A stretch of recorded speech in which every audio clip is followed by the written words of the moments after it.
babes, welcome back to my channel. My name is Genesis if you're new, and this is Wealthy on Purpose. And in today's video, you guys, I am bringing you a very fun video. These are 5 things that if you are in your 20s, you should do to level up financially. It's 2024. Why do we still not know how to manage our finances? So I am going to get into things you should be doing in order to level up your financial journey, your financial success, and set yourself up for the future. If you're new to my channel, my name is Genesis. I am a cash budgeter, but honestly, I've just fell in love with personal finance and have been learning through my own journey. So this is just my own opinion, y'all. But let me know down in the comments if you agree. Also, if you like this kind of video, make sure you hit the thumbs up and subscribe to my loving and supportive community. But without further ado, y'all, let's go ahead and tap right into the video. My number 1 tip in terms of getting yourself a financial glow up in your 20s is going to be create a budget. Having a budget is everything. It is the roadmap to your money. It is telling your money what to do. It tells you where you get your money from. If you have multiple streams of income, how you're saving and investing, you need a budget, okay? And just a basic budget template, you need income.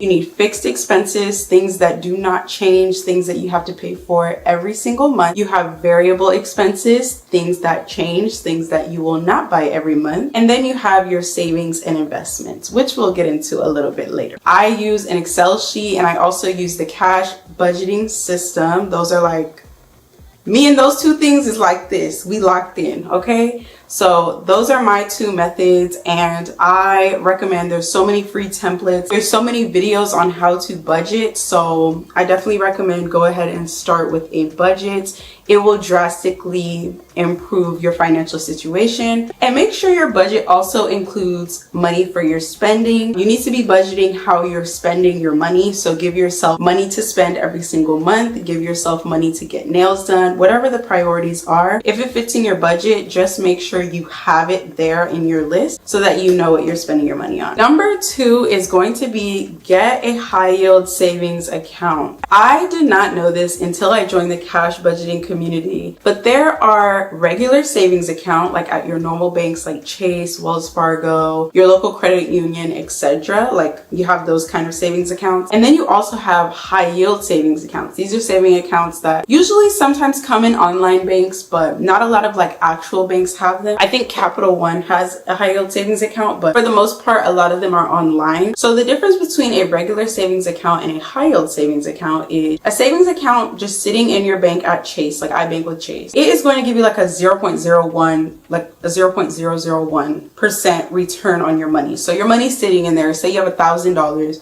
you're going to get like 1 cent for that $1,000 sitting in there, because that's just the return on the money sitting in there. Now, and that's the percent it's yielding over time. Now, a high yield savings account, it is going to give you a 3.5 to up to 5% yield on your money. I currently have like a 4.5% yield in my high yield savings account. And just a few companies that do it: Discover, Ally, Capital One, SoFi is really good. So if you want to open a high yield savings account, I definitely recommend, if you are saving money, just make some free money, okay? You can make free money by having it sit in a high yield savings account. So instead of throwing your money in a savings account that is not going to give you a return on your money, go ahead and put it into a high yield savings account that is going to give you a yield. Now, side note, and just if y'all don't know this, some high yield savings accounts do have limits on how much you can withdraw on a monthly basis. I think like 6 times a month you can withdraw from your high yield savings due to regulations. However, you shouldn't be spending from your savings anyway. We're getting a little bit more financially literate, okay? Savings are to be saved, okay? So please do not go pulling from your savings when you want to buy a new Gucci bag, okay? Because we're not in that era. We're in our saving our money era, okay? That's going to tie into my next one, which is going to be number 3, have an emergency fund. You want to be able to be covered. It's so crazy how a lot of us 20-year-olds, like 20 to like 30, I feel like in that range, like the 20 to 30 range, we just have no idea. Like we just don't think about this because it's like, oh, that's adulting. But it's like, we have to get real. And having an emergency fund is so important. Take it from me, last year my car ended, and then it was broken into right after it got fixed, and it ran me up over $5,000 to get it fixed, and then I had to put a down payment on a new car. So you need an emergency fund, okay? Because even though somebody hit me, even though somebody broke into my car, I had to pay a deductible. So you need to learn these terms, okay? We need to get on that. You just want to have an emergency fund because anything can happen, and you want to make sure you are covered. And especially if you have little babies, you know, you have a little mini-me, a little toddler, child to take care of, having an emergency fund, making sure that you can always have a roof over your head, your bills will be paid, is so important. So I definitely recommend a few things to encompass this emergency fund. It may be different for everybody, but this is just what I include in mine. So in my emergency fund, I have $1,000 of just general money. This is just any type of emergency, no name to it. If I need $1,000, I have it. I also add all my deductibles up. So my car deductible, if someone breaks in, if somebody hits me, just anything that has to do with insurance. My pets also have insurance, so they're deductible if they get ill or sick. I also include in my emergency fund 2 to 3 months of my living expenses. So this is rent, bills, and things like that. And I am currently working on saving that up. If you want to watch how I save up money for all of these things I just listed in my emergency fund, go ahead and check out my channel. I do cash stepping content, and so you'll be able to see how exactly I'm able to work up to this. So I've determined for my personal needs, me and my fiance, we really need generally around $10,000 to $12,000 to be comfortable in our emergency fund. Now, if you don't have an apartment or a house or bills and you live at home with family, it may not be as extensive, but I'm one of those people where it's like, you might as well just save it. Like, you don't know when you're gonna need it. Like, you might as well, like, before you move out, if you're thinking about moving out, just save the money now so that when you're living in your apartment or your new house, you do not have to worry about anything going wrong because you already have your emergency fund, okay? Number 4 is avoid debt at all costs. Debt is not really worth it in your 20s. I feel like you can do so much more with your money. You can invest that money. Like, imagine if you go $10,000 in debt in your 20s versus investing $10,000 that could make you double to triple that when you retire. So just think about that. Like, is that instant gratification really worth it? So I definitely recommend avoiding debt at all costs, and I would say unnecessary debt, okay? Because not all debt is bad. It can be helpful in certain circumstances, and learn how to use debt to your advantage. I personally keep credit cards open. I use my credit cards, pay them off every single week or every 2 weeks so that I never accrue interest on my credit cards and that I don't have credit card debt. You want some way to like build your credit in a healthy way. So definitely recommend credit cards and things like that if they are used responsibly.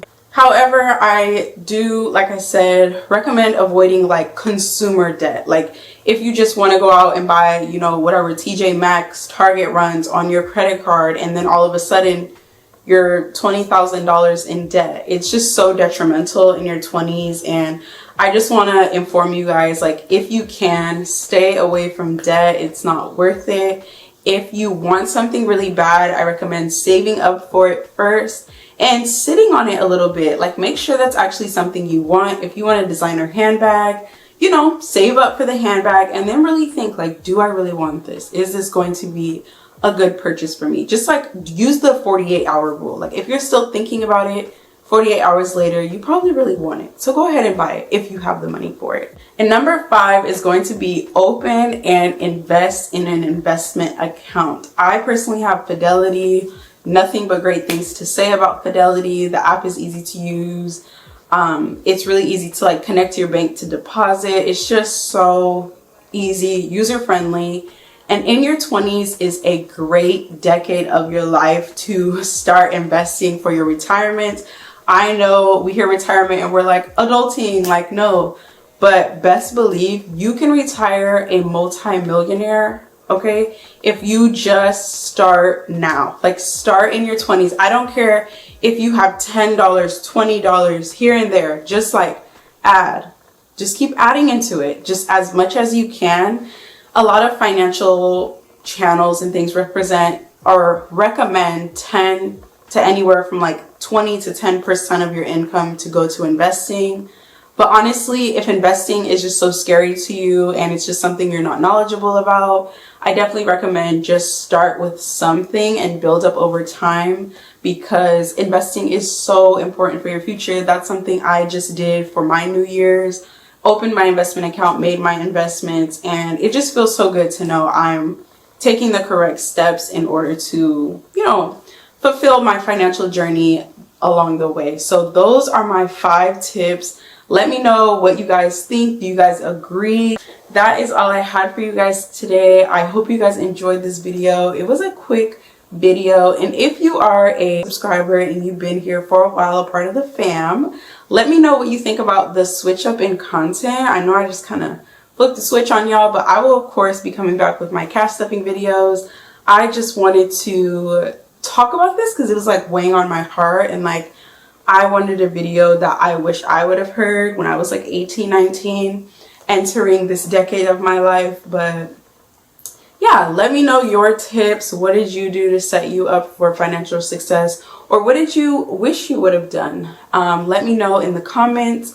I love and appreciate every single one of you. Thank you guys so much for being here with me today, being beautiful. If you're new to my channel, I do affirmations on every video, so you guys get to see it in person today. You are loved, you are supported, and I appreciate you guys so much.